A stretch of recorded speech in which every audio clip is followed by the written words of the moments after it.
au verset 11, Matthieu 26. Vous pouvez partager aussi sur le Facebook. Bienvenue à tous ceux qui sont là. Et on va être bénis au travers de la parole de Dieu. Ce matin, on va recevoir quelque chose, on va s'approcher de Dieu, on va comprendre aussi quelque chose de plus du Seigneur pour mieux l'aimer, pour mieux le servir. Alléluia. Je voudrais juste qu'on prie et avant d'ouvrir la parole. Merci Seigneur pour ta parole, merci parce qu'elle vient de toi, elle est inspirée par toi et en plus on te voit littéralement dans cette parole. On te voit à l'œuvre, on t'entend nous enseigner, on peut tellement te connaître aussi grâce à l'Esprit Saint, grâce à la parole. Et je te remercie pour ça. Merci de te révéler à nous au travers de ta parole. Aide-nous à te connaître, aide-nous à apprendre de toi. Au nom puissant de Jésus-Christ, Seigneur, nous t'ouvrons nos cœurs parce que nous t'aimons, nous voulons te servir. Et instruis-nous, parle-nous, enseigne-nous, nous sommes ouverts. Nous sommes là pour apprendre de toi et nous le faisons de tout notre cœur au nom de Jésus-Christ. Amen. Si tu es d'accord, dis Amen. Amen. Amen. Donc on va lire Matthieu 26, versets 7 à 11. C'est dans les derniers moments de Jésus sur terre avec ses disciples, au moment où Jésus a pris le dernier repas avec ses disciples, qu'il a institué de faire ça en mémoire de lui, etc., etc. Donc c'est un moment vraiment particulier dans la vie de Jésus. Et alors que les gens étaient là, ils étaient à table, il est dit au verset 7, Matthieu 26, 7, il est dit « Une femme s'approcha de lui, ayant un vase d'albâtre plein d'un parfum de grand prix, et le lui répandit sur la tête pendant qu'il était à table. Et ses disciples, voyant cela, en furent indignés et dirent « À quoi bon cette perte ? Car on pouvait vendre bien cher ce parfum. Et on donnait l'argent aux pauvres. » Mais Jésus, connaissant cela, leur dit « Pourquoi faites-vous de la peine à cette femme ? Car elle a fait une bonne action à mon égard.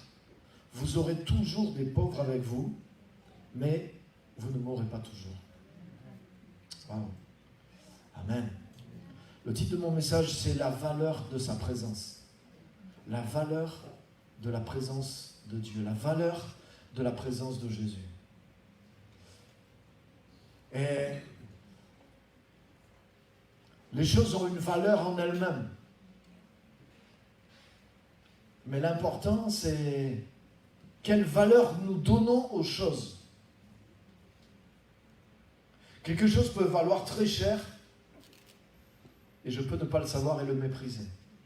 Par exemple, j'ai écouté le récit d'une famille.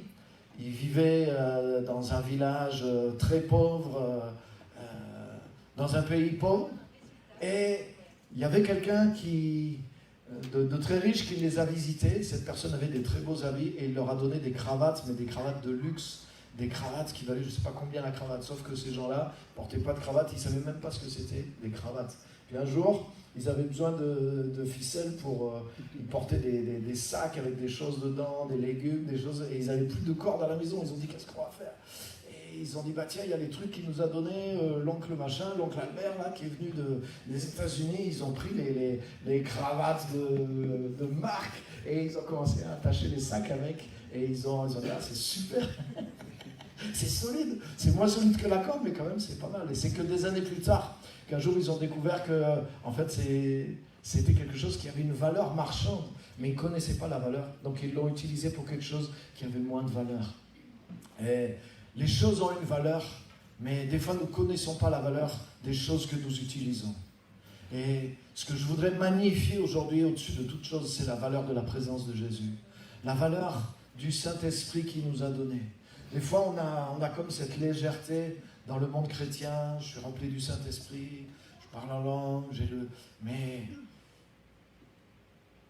nous ne réalisons pas. C'est pour ça que tout à l'heure, Bruno citait Ananias et Saphira sont morts comme ça dans l'église, mais ils n'ont pas valorisé la présence de Dieu.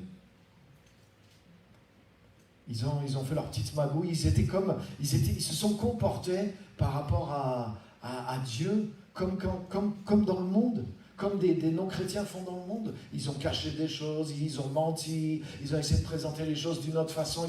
Ils ne se sont pas comportés vraiment comme des enfants de Dieu, d'une manière digne. Et en plus, ils n'avaient aucune crainte. Ils se sont pointés devant l'apôtre Pierre. qui était là, que Dieu utilisait quand même avec puissance. Il y avait une présence de Dieu, une puissance du Saint-Esprit qui était visible, qui était sensible. Donc c'est comme s'ils ont agi sans tenir compte de la valeur des choses qui étaient en train de se produire. Et Pierre même, il a halluciné. Pierre savait par le Saint-Esprit qu'ils étaient en train de mentir. Et il leur a fait dire, vraiment c'est comme ça que ça s'est passé. Et le gars il continue à mentir devant lui. Et il ne l'a pas pris personnellement. Il a dit, mais c'est pas à des hommes que tu es en train de mentir. C'est à Dieu. Mais comment tu as fait? Il lui dit même, comment tu as pu permettre à Satan de remplir ton cœur pour que tu mentes au Saint-Esprit? Et quand il lui a dit ça, il est mort comme ça à ses pieds. Sa femme est rentrée. Elle a dit, non, c'est sûrement lui, mais c'est pas possible que sa femme aussi soit pareille. Il a dit à sa femme, c'est bien vrai, c'est bien comme ça que ça s'est passé. Il lui a fait redire les choses pour voir si elle allait mentir. Et elle aussi, comme ça, en face. Elle lui ment comme ça en face.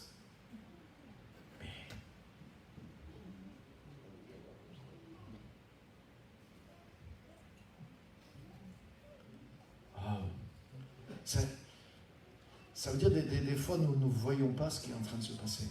Nous ne comprenons pas ce qui est en train de se passer réellement. Quand Jésus dit par exemple là où 2 ou 3 sont rassemblés en mon nom, je suis au milieu d'eux. Par exemple, la Bible dit que Dieu habite dans la louange de ses enfants.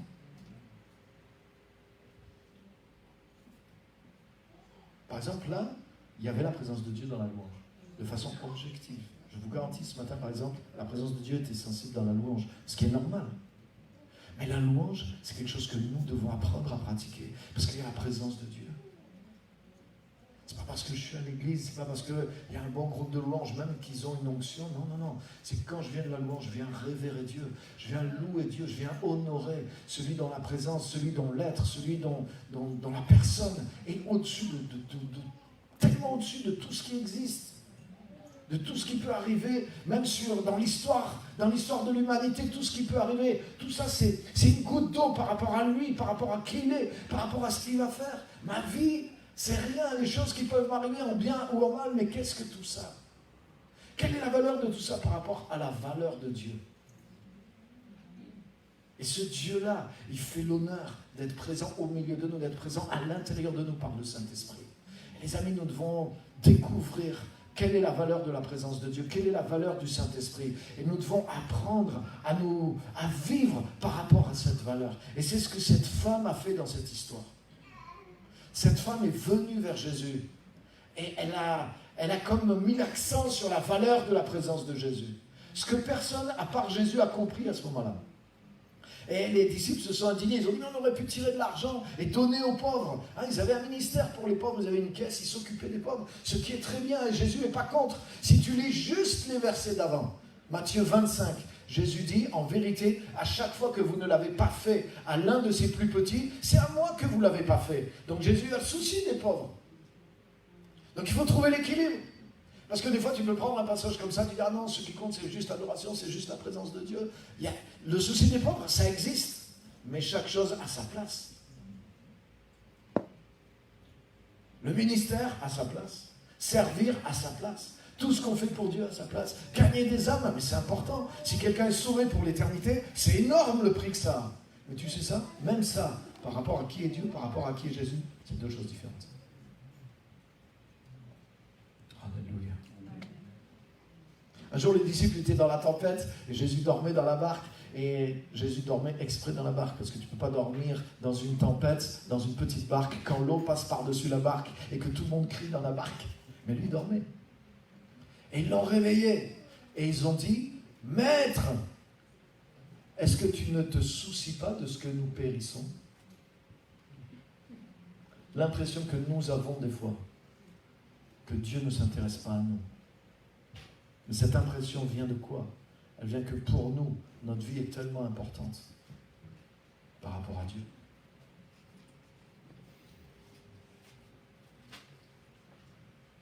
Mais Jésus était dans la barque avec eux. Il faudrait mieux mourir et couler avec Jésus que vivre sans Jésus. Qu'est-ce qui pouvait leur arriver de pire si moi je me serais accroché à Jésus? J'ai dit, si tu te noies, là où tu iras, je vais avec toi. Même si on va au fond, mais j'y vais avec Jésus, on va explorer le truc là. On va vivre, traverser la mort avec Jésus, main dans la main avec Jésus, ça doit être quelque chose. Même si c'est sous l'eau. Mais c'est pas ça que Jésus. Jésus leur avait dit, passons de l'autre bord en plus. Hein. Donc il n'y avait pas de danger. C'est pour ça que Jésus dormait. Alléluia. Mais des fois, nous sommes tellement centrés sur nous, nous sommes tellement centrés sur ce qui nous arrive, que nous sommes choqués quand la présence de Jésus est trop valorisée. Et c'est ce qui s'est passé là. Cette femme, elle est arrivée, elle a pris un parfum, et dans les passages parallèles, il est dit, vous savez, la valeur de ce parfum, c'était en réalité ses économies. En réalité, c'était l'équivalent d'une année entière de salaire. Autrement dit, elle a craqué 15 000 euros. Si c'est un SMIC, hein. Elle a craqué minimum 15 000 euros. Parce qu'il est dit que c'est l'équivalent d'un an de salaire à peu près d'un ouvrier. Donc si je fais le rapport aujourd'hui, ça fait ça, 1 200 euros, 12 fois 12, je connais bien la table de 12, c'est 144. Donc ça fait pas loin de 1 500 euros. De 15 000 euros, pardon. Elle a pris 15 000 euros d'un seul coup comme ça, et crac. Elle les a... C'est pour ça qu'ils étaient choqués. On aurait pu acheter une Opel Corsa. Avec la clim. Ah, pour le ministère. On aurait pu acheter une 12 places. Pour se déplacer. On aurait pu donner l'argent. Ils étaient choqués. Et Jésus a pris la défense de cette femme. Il a dit non, non, non, non. Vous ne comprenez pas ce qu'elle a fait. Et n'importunez pas cette femme. Elle a compris, elle a anticipé même le moment de ma mort. Et elle a mis d'avance le parfum pour ma sépulture. Vous aurez toujours les pauvres avec vous, mais vous ne m'aurez pas toujours. Et quand Jésus dit ça, ça veut dire que Jésus sépare la valeur des choses. Ça veut dire tout ce que tu peux faire. Eux, ils étaient engagés. Qui c'est qui avait démarré un ministère pour les pauvres parmi eux? C'est Jésus. C'est Jésus qui avait lancé ça. Il leur avait dit, il faut que, avec l'argent qu'on a, il faut qu'on fasse quelque chose aussi pour les pauvres. Il faut qu'on soit solidaire, il faut qu'on aide notre prochain. Ils le prêchaient, ils le vivaient, et ils avaient une caisse, ils avaient un ministère qui tournait pour ça. Mais Jésus a séparé la valeur des choses. Il a dit, vous aurez toujours des pauvres avec vous.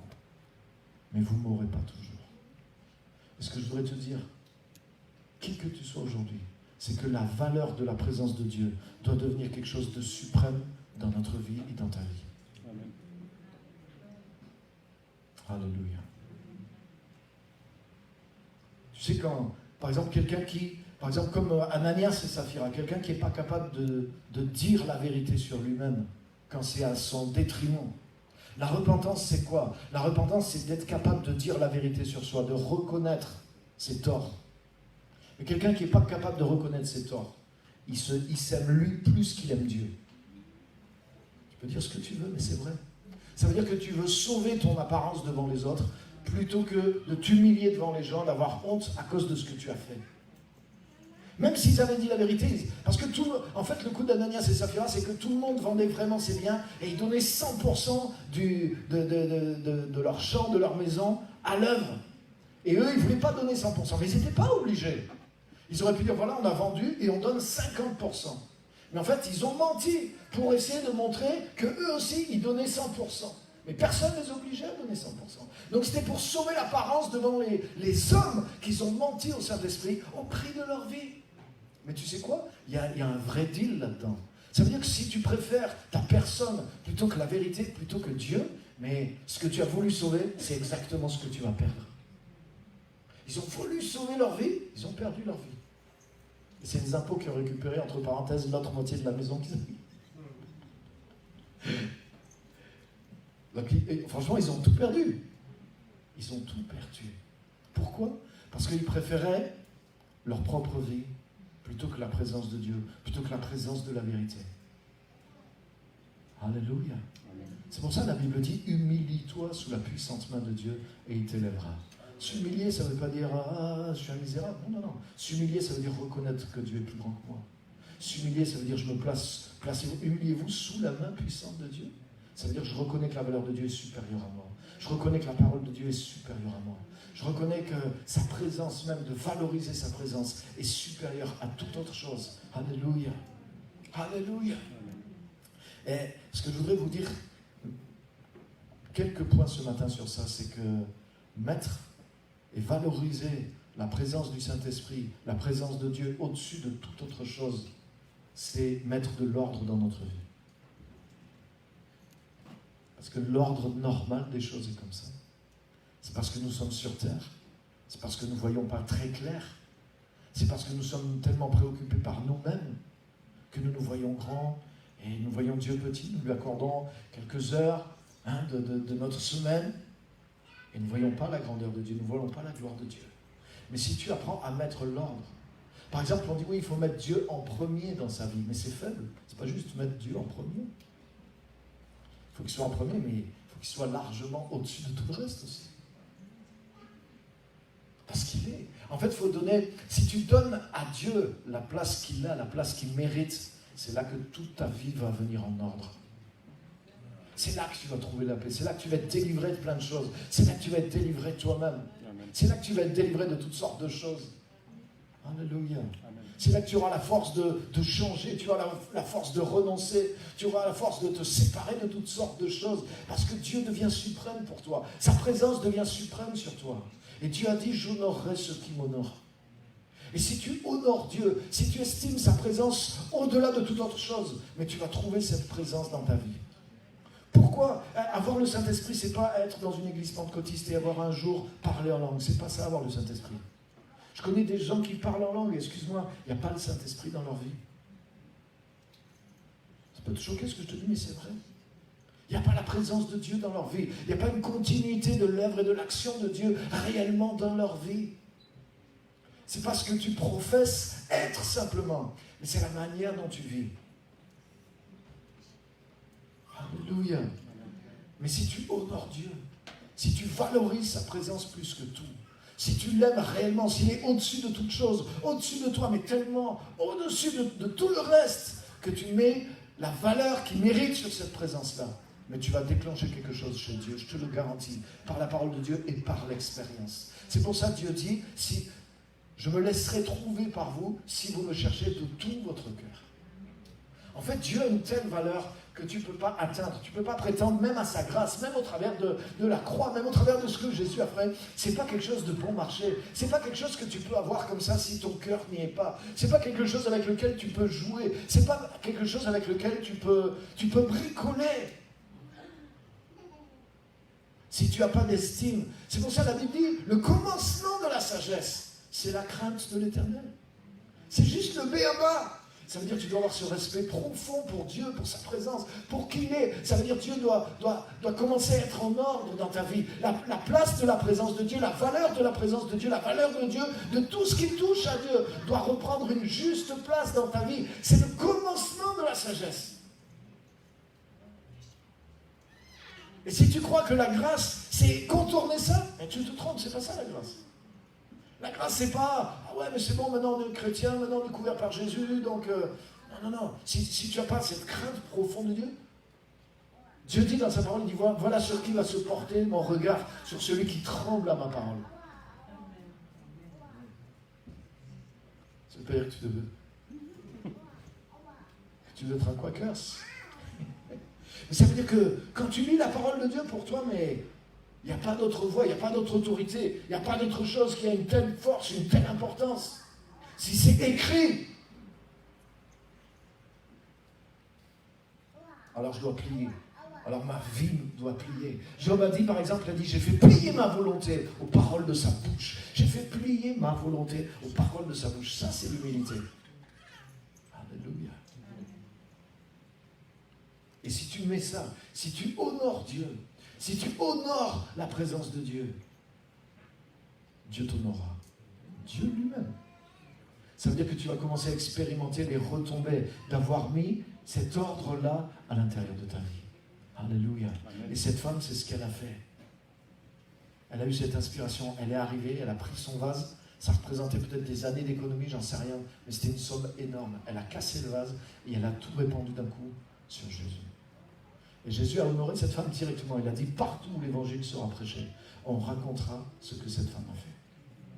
Donc pour Jésus, ce qu'a fait cette femme-là, c'était une meilleure réaction que ce que les disciples proposaient. D'aller donner l'argent aux pauvres, etc. Non. Vous aurez toujours les pauvres avec vous, mais vous ne m'aurez pas toujours. David disait, un moment dans ta présence vaut mieux que 1000 ailleurs. Alléluia. Alléluia. Mais Dieu est chez moi, je peux rester chez moi, je ne suis pas obligé d'aller à l'église. C'est vrai, Dieu est chez toi. Mais Dieu n'est pas dans l'église comme il est chez toi. Ça, je te garantis que c'est vrai. Par exemple, vendredi, il y avait la réunion d'intercession, on était là ici. Honnêtement, personnellement, j'ai capté la présence de Dieu d'une manière que ça fait longtemps que je n'avais pas capté. Pourtant, j'ai l'habitude, je passe du temps à prier, à jeûner, à chercher Dieu. Mais le fait d'être ici dans la présence de Dieu, ensemble, quelque chose s'est passé. Il y a un courant prophétique, il y a une pensée de Dieu qui est pour l'Église, qui est pour la région, et tu la trouves quand tu te réunis. Quand tu es tout seul chez toi, Dieu peut te parler pour ta vie personnelle. Mais quand tu te réunis avec les gens de l'Église, Dieu te parle aussi par rapport à l'Église. Dieu te montre des choses par rapport à ton rôle, il y a quelque chose qui s'ouvre. Quand tu veux intercéder pour le développement de l'œuvre de Dieu dans cette région, comme on l'a dit vendredi, l'Esprit de Dieu vient sur toi et il t'inspire pour intercéder d'une manière spéciale. Donc il te montre quelque chose, il met quelque chose de spécial à l'intérieur de toi. Tu sais quoi, vendredi, moi j'étais fatigué aussi, j'avais chaud. Je suis venu là, avec mon message, simplement, on n'était pas nombreux, mais quand la réunion a commencé, quand la louange a commencé, l'Esprit de Dieu était là. Et au bout d'un moment, je suis rentré chez moi, et j'aurais pu prêcher pendant une semaine directement derrière. Parce qu'il y avait une onction. Tu ne te fatigues pas quand il y a la présence de Dieu. Et si tu payes le prix d'honorer, si tu valorises la présence de Dieu au-delà de toute autre chose, et que pour toi il n'y a rien de comparable, qu'il n'y a pas de négociation possible, et que ton choix est toujours d'aller vers ce qui est la présence de Dieu, quel que soit le prix, quel que soit cela que ça va te coûter, il y a un retour qui vient sur toi. Alléluia. Alléluia. Alléluia. Et j'aime ce qu'a fait cette femme. Elle a pris ce parfum et elle a versé sur Jésus. Les gens, c'est après que les gens disent ce qu'ils avaient à dire. Hein. Les gens critiquaient après, mais c'était trop tard. On ne peut pas récupérer le parfum. Le parfum a été fait. Et dans un des passages parallèles, il a dit la pièce entière a été remplie du parfum. Une personne, une seule personne qui honore Dieu, qui valorise la présence de Dieu plus que le reste, et qui n'a pas honte de ça, qui l'assume et qui le confesse. Tu sais quoi, ça crée un parfum, ça change l'atmosphère. Une seule personne. Alléluia. Alléluia. Aime Dieu plus que tout. Et tu sais quoi, n'aie pas honte de Dieu. Ose dire ce que tu penses. Ose dire ce que tu crois. Même s'il y a la moquerie, même s'il y a des choses, valorise Dieu, glorifie Dieu. Excuse-moi, mais fous-toi du reste. Fous-toi de la réaction que les autres peuvent avoir. Mais ne te fous pas de ne pas honorer Dieu. Honore Dieu. La Bible dit honore Dieu avec ta bouche, honore Dieu par ta conduite, honore Dieu avec tes revenus, même c'est écrit. Alléluia. Amen. C'est un choix de vie. Et c'est ce que cette femme a fait. Elle ne s'est même pas défendue. Hein. On ne sait même pas on ne sait pas ce qu'elle a pensé de ce que les autres ont pensé d'elle. Mais elle s'en fichait. Elle avait fait ce qu'elle avait fait à faire. Elle, ce qu'elle pensait, c'était par rapport à Jésus. C'était pas par rapport à ce que les gens allaient penser d'elle. Elle a pris le parfum, plaque. Et c'était trop tard. Tu ne pouvais plus récupérer.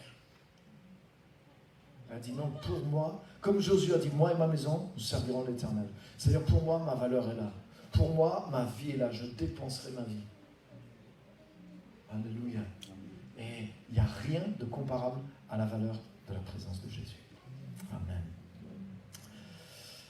Dans le livre des Actes des Apôtres, au chapitre 6, les apôtres étaient de plus en plus occupés avec les soucis du travail de l'Église qui grandissait. Et il y avait des disputes entre des chrétiens et d'autres chrétiens qui étaient d'origine différente. Et ça commençait à poser des problèmes. Donc les apôtres devaient régler toutes ces choses-là. Et puis au bout d'un moment, ça n'a pas duré longtemps en plus. Hein, ils n'ont pas mis 8 mois pour se rendre compte que ce n'était pas ce qu'il fallait faire. Ils ont dit non. Il a dit, c'est pas convenable qu'on soit mêlé à tous ces trucs-là. Il a dit, choisissez des gens qui ont la sagesse dans l'Église, qui sont justes, qui sont équitables, parce qu'ils sont remplis du Saint-Esprit, et qui s'occupent de ça. Et il a dit, il n'est pas convenable que nous délaissions la prière et la parole de Dieu pour nous occuper de ça. C'est fort. Ça veut dire que leur principale responsabilité, c'était de chercher Dieu et de passer du temps dans la parole de Dieu. Autrement dit, mettre la présence de Dieu au-dessus de tout, même au-dessus des soucis du ministère. Alléluia. Actes chapitre 13, il est dit, il y avait, verset 1er, il a dit, il y avait dans l'église d'Antioche des docteurs et des prophètes. Et ici est une liste que je ne vous citerai pas de mémoire dans l'ordre, mais ils sont 7, et ça se termine avec Barnabas et Saul. Et il est dit, pendant qu'ils servaient le Seigneur dans leur ministère, et qu'ils jeûnaient,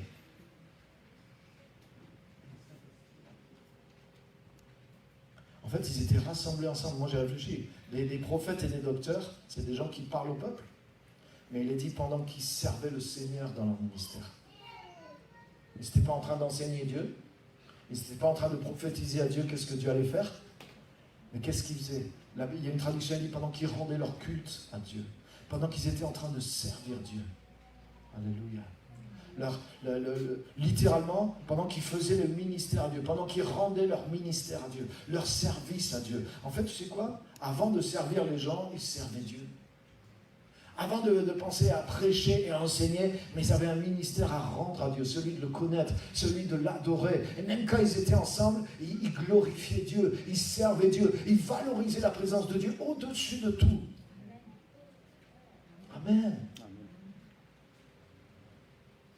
La deuxième partie du culte, elle est pour nous, mais la première partie du culte, elle est pour Dieu. Et en fait, ils étaient là, ils étaient ensemble dans la présence de Dieu et ils servaient Dieu. Ils étaient venus pour servir Dieu, pour servir sa présence, pour honorer sa présence, rendre gloire à Dieu, chercher sa présence, écouter sa voix. Et pendant qu'ils faisaient ça, le Saint-Esprit dit, mettez-moi à part Barnabas et Saul pour l'œuvre pour laquelle je les ai appelés. Alléluia. Ce que j'ai découvert en tant que pasteur, et une des choses sur lesquelles le Saint-Esprit m'a parlé la semaine dernière au travers de ce passage, c'est si tu mets le fait de servir toutes les choses du ministère sur un plan de valeur équivalent avec ma présence, alors ça ne fonctionne pas. Mais si tu mets la présence de Dieu au-dessus de tout, même que tous les soucis, toutes les choses que tu veux faire, toutes tes ambitions personnelles, je parle pour moi, dans le ministère, tu laisses complètement ça. Mais que tu mets Dieu simplement en premier. Que tu valorises la présence de Dieu au-dessus de tout. Mais Dieu va te parler directement de ce qu'il faut faire et de ce qu'il ne faut pas faire.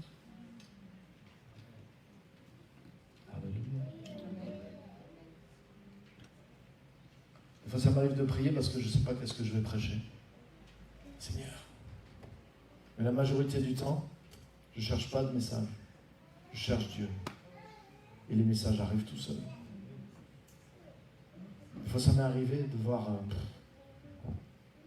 des messages qui viennent. Je sais que je vais prêcher ça. Parce que ça vient de la présence de Dieu. Je ne cherche pas le message du Seigneur. Je cherche le Seigneur du message. Je ne veux plus chercher simplement l'œuvre de Dieu, mais je veux chercher le Dieu de l'œuvre. Et si je valorise Dieu et sa présence, mais Dieu est partout, son œuvre est partout. Et son œuvre n'est pas limitée à ma manière de penser et de faire l'œuvre de Dieu. Bien sûr, on travaille dans des choses qu'on a établies. On a des... tu travailles sur ton blog, tu travailles sur l'évangélisation, tu travailles avec l'église, tu travailles les cellules. Tout ça a sa place. Mais l'œuvre de Dieu dépasse tout ça aussi. Tu peux croiser quelqu'un et c'est là qu'il faut faire quelque chose. Jésus était fatigué. Le vrai ministère, c'était après. Il s'est arrêté en Samarie. Il était fatigué au bord du puits. Il avait soif, il avait faim. Il a été envoyé ses disciples faire des courses. Et c'est là qu'était le vrai ministère. Et il y a une femme qui est venue puiser de l'eau. Et Jésus n'a pas loupé cette occasion-là. Et là, c'était l'œuvre de Dieu. C'était le moment de faire l'œuvre de Dieu. Peut-être plus que quand il a prêché dans la synagogue après, où personne n'a écouté. Et des fois, nous, on met l'accent sur ce que nous pensons. Parce que nous valorisons plus la forme, certaines choses que nous faisons, plutôt que Dieu, plutôt que sa présence. Et nous voulons être conduits par Dieu dans les choses que nous pensons qui doivent être faites comme ça, comme ça, comme ça, comme ça. Mais si nous valorisons Dieu et sa présence, tout peut être une occasion pour Dieu. L'œuvre de Dieu, elle est là, elle est constamment, elle est partout. Dieu est là, Dieu est partout, et Dieu travaille partout, à plein d'endroits en même temps. Même. Et il peut nous connecter au bon moment, au bon endroit. Alléluia. Hier, j'étais dans ce mariage. Ambiance de fête, sympa. Puis j'ai parlé avec un gars pendant qu'on mangeait les petits apéros. J'ai parlé avec ce gars. Ce gars, il est tout proche du royaume de Dieu. Pourtant, franchement, tu n'aurais pas pu dire, par l'extérieur, en tant que chrétien bien pensant. Mais on a connecté, il s'est passé réellement quelque chose. J'étais obligé d'arrêter les chrétiens. C'est bizarre, juste au moment où j'arrive, au moment crucial, on parle avec lui. Je commence à lui dire, tu vois, tu as juste à capter ce truc-là sur la croix. Et je commence à lui montrer comment Jésus... Et c'est là que les gens arrivent, les chrétiens. Oui, au fait, parce que lui, il bossait dans le truc. Il faudrait que tu viennes vers ça. Je dis, non, s'il te plaît. Je dirais, reviens tout à l'heure. Laisse-moi juste finir avec lui. J'en ai pour 1 minute là. Donc, comme je suis le pasteur, heureusement, il faut écouter. Mais c'est marrant, ils arrivaient tous au dernier moment pour l'enlever. Et tu sais quoi, le gars, il dit, non, mais c'est pas grave, on va se revoir après. Je dis, non, attends. Et heureusement, parce qu'on ne s'est pas revu après. On n'a pas reparlé après. J'ai dit au chrétien, non, attendez, laisse-moi finir avec lui. Je lui ai dit, écoute, il faut que tu saches au moins ça. Parce qu'après tout ce qu'il m'a dit, le gars, il était tout près du royaume de Dieu. Vraiment. Et juste, je peux lui dire ça. Je lui ai dit, voilà, tu as cette clé. Et on s'est pas revu. Et j'étais content. Pour moi, j'étais à cette soirée, particulièrement pour ça. J'étais content pour les invités, pour le mariage. Mais là, j'étais content. Je sais qu'il y a une œuvre du royaume de Dieu qui s'est faite. Amen. Alléluia. Donc, il ne sera peut-être pas un membre de mon église, hein, mais il sera un membre de la sienne. S'il est dans le royaume de Dieu. Alléluia. Amen. Et ça, c'est tellement extraordinaire de servir le Seigneur. Amen. Donc, la présence de Dieu et même le ministère, même le fait de servir Dieu, c'est deux choses différentes. Quand j'ai lu ce passage, Saint-Esprit m'a vraiment parlé par rapport au service. Vous aurez toujours des pauvres avec vous. Les pauvres, c'est ceux qui ont besoin d'être enrichis. Pas que les pauvres matériellement, les pauvres en esprit aussi. C'est quoi le ministère? C'est enrichir des pauvres en esprit. Gagner, consolider, faire des disciples, envoyer, c'est quoi? C'est enrichir des gens qui ont une pauvreté, qui ont un besoin. C'est amener quelque chose, enrichir quelqu'un, parce qu'il a besoin de quelqu'un d'autre. Et il y aura tout le temps des pauvres avec nous. Alléluia. C'est quoi que quand j'ai compris ce passage, Dieu m'a délivré de quelque chose. Je peux vous confesser quelque chose. Vous savez, dans mon milieu religieux, en tant que pasteur, si tu as une grande église, tu es quelqu'un. Eh oui. Dans les affaires, peut-être c'est le nombre d'employés, ton chiffre d'affaires. En tant que pompier, peut-être c'est le nombre de gens que tu as sauvés toi-même personnellement de la vie. Voilà. Tu vois, donc dans chaque milieu, tu as peut-être... Mais en tant que pasteur, si tu dis, ouais, j'ai une église de 500 membres à Clermont-Ferrand, tu es respecté. Déjà 200 membres à Clermont-Ferrand, pour ceux qui connaissent la France, c'est pas mal. Mais si tu arrives en disant, j'ai une église de 500 membres, de 1000 membres à Clermont-Ferrand, wow, t'es un géant. Mais moi, bien sûr, non, moi, je suis délivré de tout ça. Moi, personnellement, en tant que pasteur. Pour ça, moi, je veux que les âmes soient sauvées pour qu'elles soient dans le royaume de Dieu, c'est vrai. C'est vrai, mais... Alléluia. C'est vrai. Ah, par exemple, si tu es artiste, dans le louange, tu as joué devant 50 000 personnes, tu as déjà produit 18 albums. Ouais, quand on joue... Ouais, on a fait une tournée là au Brésil, on revient. Prochainement, on a un contrat avec les États-Unis, on doit jouer dans de grosses églises, un public entre 10, 20, 30 000 personnes. Les gens autour de toi, ils te respectent parce qu'ils voient... Tu vois ce que je veux dire? Il y a quelque chose qui vient d'un résultat chiffré, quoi, et qui, aux yeux humains, a une certaine valeur. Après, ça veut dire quelque chose aussi. Mais tu vois comme quoi tu peux être très vite, tu peux être basé sur ces choses-là. Et en fait, tu sais ce que j'ai compris en lisant ce texte? J'ai compris que, en tant que chrétien, et moi personnellement en tant que pasteur, j'ai un immense ministère. Tu sais pourquoi? Parce qu'il y a des pauvres partout dans le monde. Parce que tant qu'il y aura des gens à enrichir avec l'évangile, ou même à les aider au nom de Jésus, même matériellement, même des pauvres matériels, parce que Dieu nous demande d'aider les pauvres matériels, les pauvres spirituels. Mais regarde le ministère qu'on a. Le ministère qu'on a, il dépasse tout ce qu'on peut faire, même si on avait 100 vies. Donc le problème, il n'est pas dans la grandeur du ministère. Et Dieu m'a libéré. Il m'a dit, arrête de te focaliser sur ça, quoi. Mon église ne grandit pas, non. Mais c'est parce que tu valorises plus ta propre vie que Dieu. Tu valorises plus ta propre vie que les choses qui sont autour de toi. L'église a le plus grand ministère qui soit. Parce qu'il y a des pauvres partout sur la planète. Amen. Il y a des gens qui n'ont pas l'évangile. Il y a des gens qui ont besoin d'aide. Il y a des gens qui ont besoin d'eau. Il y a des gens qui ont besoin de nourriture. Il y a des gens qui ont besoin de santé. Il y a des gens qui ont besoin de prière. Il y a des gens qui ont besoin d'enseignement. Il y a des gens qui ont besoin d'être formés. Il y a des gens qui ont besoin de se lever. Il y a des gens qui ont besoin d'avoir des églises à côté d'eux. Il y a des gens qui ont besoin de voir la gloire de Dieu. Il y a des gens qui ont besoin d'une parole de Dieu. Et le monde est rempli de tous ces besoins. Donc le ministère que nous avons, il est immense. Donc si tu me demandes si j'ai un grand ministère aujourd'hui, je vais te dire j'ai un grand ministère. Et un ministère qui va continuer au-delà de ma mort. Donc je ne peux pas me tourmenter à cause des besoins du ministère. Parce que les besoins du ministère seront énormes, même une fois que j'aurai déversé toute ma vie jusqu'à la fin de ma vie pour essayer de boucher des trous. Donc ça veut dire quoi? Ça veut dire valorise la présence de Dieu d'une autre façon. Alléluia. Et si tu valorises la présence de Dieu de la bonne façon, tu vas te retrouver exactement à la place où Dieu veut par rapport aux choses que tu dois faire. Ça, c'est la parole que le Saint-Esprit m'a donnée la semaine dernière. Alléluia. Et Dieu n'a pas fini avec toi. Dieu n'a pas fini avec moi. Mais la valeur que je mets sur la présence de Dieu, ça va déterminer des choses. La valeur qu'on met sur la présence de Dieu en tant qu'Église, ça va déterminer des choses. Alléluia. Et je voudrais juste terminer en disant ça. En tant que membre de l'Église, je voudrais te dire simplement cette parole toute simple. Sois là où il est. Sois là où est Jésus. Dieu est partout. Oui, Dieu est partout. Mais tu sais que David a dit, même si je vais dans le séjour des morts, tu y es. Mais ce n'est pas le meilleur endroit pour trouver Dieu. Tu veux avoir une rencontre avec Dieu? Va dans le séjour des morts. La Bible dit que dans le séjour des morts. Mais il y a des chrétiens, des fois, ils vont dans des endroits, mais c'est pas grave, Dieu est avec moi. Non, Dieu n'est pas avec toi dans les endroits où il ne veut pas que tu ailles. Oui, Dieu y est quelque part.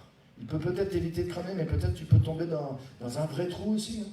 Si Jésus avait sauté d'en haut du temple, il se serait écrasé. Dieu n'aurait pas été là pour le rattraper, malgré que Dieu était avec lui. Mais il y avait des choses qu'il ne devait pas faire, il y avait des endroits où il ne devait pas aller, il ne devait pas obéir à quelque chose qui était une tentation diabolique.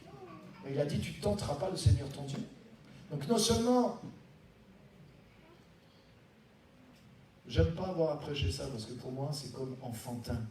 Ne pas aller là où Dieu ne veut pas qu'on soit, mais c'est tellement évident. Mais malheureusement, il y a tellement de chrétiens encore. Mais si tu valorises la présence de Dieu, sois là où Dieu est présent. Et je te dire une chose qui est sûre et certaine. Là où 2 ou 3 sont rassemblés en son nom, Dieu est présent. C'est vendredi. Ben c'est vendredi. Je ne vais pas dire qui c'est, mais elle est assise par là. On m'envoie un petit mot dans la journée sur Messenger. Prie pour moi, ça ne va pas du tout, je me sens vraiment, j'en peux plus, etc. Je dis ok. Il me dit, je sais qu'il y a la réunion de prière ce soir, mais je ne viendrai pas, je suis trop fatigué. Je dis non, viens, fais le contraire, viens. Et tu vas trouver des forces à la présence de Dieu. Il me dit, j'en peux plus, il faut que je me fasse amener. Fais-toi amener. Elle s'est fait amener par quelqu'un. Qu'est-ce qui s'est passé? La présence de Dieu t'a touché, non? Et le lendemain, elle m'a écrit, c'est extraordinaire. Elle me dit, merci, heureusement que tu m'as motivé à venir, parce que j'ai reçu exactement ce dont j'avais besoin. Et ça y est, j'ai retrouvé les forces et je suis passé de l'autre côté. Tu sais, quand tu es chrétien, tu es devenu spirituel, tu ne dois pas jouer avec ça. Quand tu es né de nouveau, ton esprit est plus comme l'esprit des autres. Hein. Donc si tu te nourris avec les mêmes choses que les gens du monde se nourrissent autour, mais tu meurs. Il y a des choses autour de toi qui empoisonnent vraiment la Bible dit Dieu désire avec jalousie l'esprit qu'il a mis à l'intérieur de nous. Et si tu veux grandir en Christ, il faut que tu sois là où il y a la présence de Dieu, là où il y a la parole de Dieu.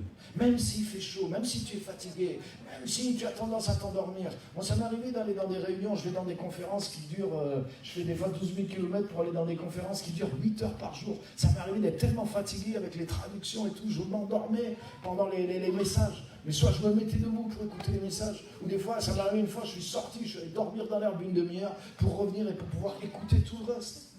Mais je veux être là où Dieu est. Je veux être là où la présence de Dieu est. Je veux être là où la parole de Dieu est. Et c'est tellement important pour toi. Avec cette église, par exemple, on fonctionne avec des cellules. Chaque semaine, on se réunit en petits groupes dans des cellules, comme faisait l'église primitive. Il est dit que chaque jour, ils se réunissaient dans les maisons. Et chaque semaine, une fois, dans le temple aussi. Le jour du Shabbat, ils se réunissaient au temple, mais chaque jour dans les maisons, ils se réunissaient et ils ne cessaient d'enseigner la parole de Dieu. Et ils persévéraient dans la communion, dans les prières, dans l'enseignement des apôtres. Pourquoi? Parce que Dieu était là. Parce que le Saint-Esprit était là d'une manière spéciale. Et c'est important pour toi. Alléluia. Sois présent dans ta cellule. Sois présent dans les réunions d'intercession. Sois présent dans les cultes. Sois présent dans les conférences. Sois présent dans les moments et les choses qu'on fait pour former. Il y a une offre là dans cette église. Parce que Dieu veut nous amener quelque part. Alléluia. Amen. Les gens qui progressent dans l'église, les gens qui avancent, mais c'est les gens qui sont dans ces choses-là. C'est visible, c'est une évidence. Tu sais, cette femme, elle a été remarquée par Jésus, elle était sortie du lot ce jour-là pour Jésus, mais elle a mis ça lui a coûté quelque chose. Ah oui. Elle a fait... Et en plus, c'est elle qui s'est fait critiquer. C'est elle qui a fait le plus gros effort quand même, non? C'est elle qui aurait pu critiquer les autres. Elle aurait pu dire, vous faites quoi pour Jésus? Jésus va mourir. Vous faites quoi pour son enterrement? Vous faites quoi pour valoriser les dernières heures de sa présence qu'il vous laisse? Elle n'était pas du tout dans le jugement. C'était personnel. Elle n'a eu aucune remarque sur les autres. Et aucune remarque sur les remarques qu'on faisait sur elle. Mais elle a fait ce qu'elle avait à faire. Parce que pour elle, la valeur de Jésus était suprême. Alléluia. Soit elle a été là où était Jésus. Elle n'était pas dans les 12 ans. Elle a débarqué. Elle s'est renseignée. Elle a su où était Jésus. Elle a débarqué et elle a fait son coup d'éclat. Elle a valorisé la présence de Jésus. Elle a pénétré là où était Jésus. Et elle a fait ça. Elle a marqué quelque chose. Alléluia. Sois présent là où Jésus est présent. Fais l'effort d'être là dans la présence de Dieu. Alléluia. Si tu aimes la présence de Dieu, si tu aimes la présence du Saint-Esprit, ça ne va pas être si difficile pour toi d'être là où il est. Sinon, je dois réfléchir. C'est comme quand tu rencontres ton futur ou ta future. Mais est-ce que c'est difficile pour toi d'aller là où il est? Non. Alors, je me rappelle, je suis descendu en mobilette de là où je travaillais pour aller voir ma fiancée. Où il pleuvait, mais pluie d'orage. J'avais un ciré, des bottes. J'ai pris à mon travail un ciré, pantalon de ciré, le ciré, les bottes. Et je suis arrivé pour pouvoir passer quelques heures avec elle avant de rentrer chez moi parce que je voulais la voir absolument. Et ça ne m'a pas coûté quelque chose. Je suis arrivé mouillé, mais l'amour n'était pas éteint. Alléluia. Amen. Et c'est normal. On dit qu'on aime Dieu, mais ça force. Des fois sur des choses toutes simples. Donc moi je voudrais te défier et que tu regardes vraiment dans ton cœur. Quelle valeur tu donnes vraiment à la présence de Dieu? Quelle valeur tu donnes vraiment au Saint-Esprit, à la gloire de Dieu dans ta vie? Et que les uns et les autres, on puisse faire comme cette femme a fait et qu'on puisse aimer Dieu, mais d'une manière qui soit largement au-dessus de tout le reste. Alléluia. Amen. Alléluia. On va se lever, on va terminer par ça. La prière. Merci Seigneur. Seigneur, merci parce que tu es réellement avec nous. Merci parce que de ton côté, tu engages ta présence avec nous. Tu as dit là où 2 ou 3 s'assemblent, je suis là. Tu as mis l'esprit, ton propre esprit à l'intérieur de nous. Tu t'es engagé de ton côté. Et nous devons apprendre à nous humilier, à trouver, à chercher cette présence, à aimer, à valoriser plus que tout, à nous tourner vers toi, nous concentrer sur toi, à te rechercher de tout notre cœur, à aimer, à garder cette passion pour toi, pour ta parole, pour ta présence, même au fil du temps, même au fil des années, même au fil des déceptions qu'on peut vivre. Seigneur, on veut continuer de t'aimer, de te chérir plus que tout. Et on va être capable, au premier comme au dernier jour, de renverser un parfum de grand prix sur toi, parce que tu es suprême. Ta valeur est suprême. La valeur de ta présence est suprême. Un instant dans ta présence vaut mieux que 1000 ailleurs. Une parole qui vient de toi, une pensée qui vient de toi, vaut mieux que 1000 autres moments ailleurs. Et Seigneur, merci parce qu'on a ce privilège d'être réunis, d'être ensemble, librement, plusieurs fois, même chaque semaine. Et Seigneur, de connaître ta présence, de connaître l'influence de ta présence, de ta parole sur nos vies. Aide-nous à le chérir, aide-nous à le valoriser. Cette femme, elle aurait pu dire, ah, c'est pas une bonne église. Même les disciples de Jésus me critiquent. La première fois que je viens au culte, j'amène ma louange, je me fais critiquer, je ne remettrai plus les pieds ici. S'en foutait.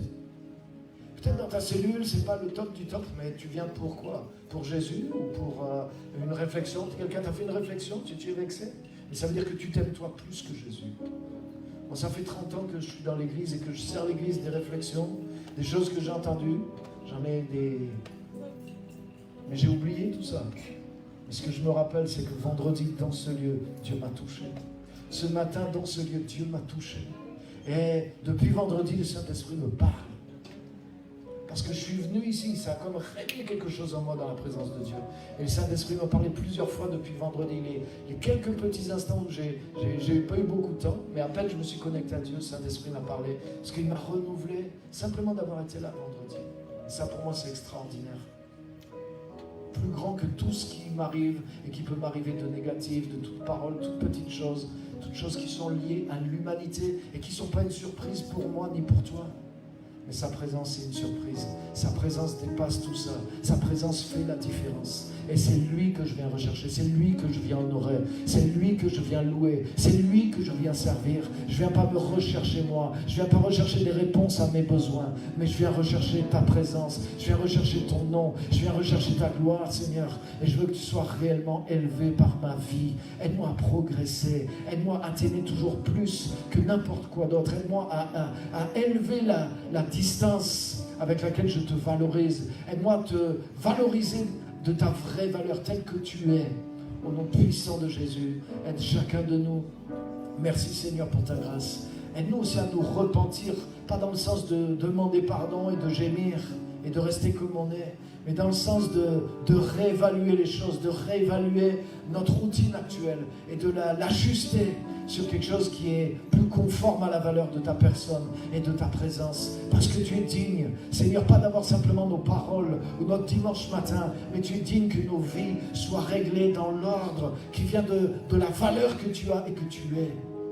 Seigneur, nous voulons t'aimer réellement et nous voulons te servir de tout notre cœur.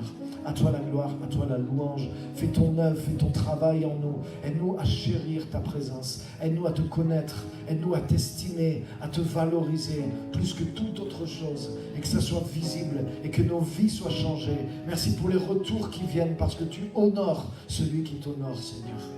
Tu récompenses ceux qui te cherchent. Lorsque nous prions dans notre chambre en privé, alors tu nous récompenses. Lorsque nous sommes en public, ta présence est avec nous. Des choses arrivent dans la vie publique quand nous t'avons cherché en privé. Merci Seigneur parce que tu es le même, tu n'as pas changé.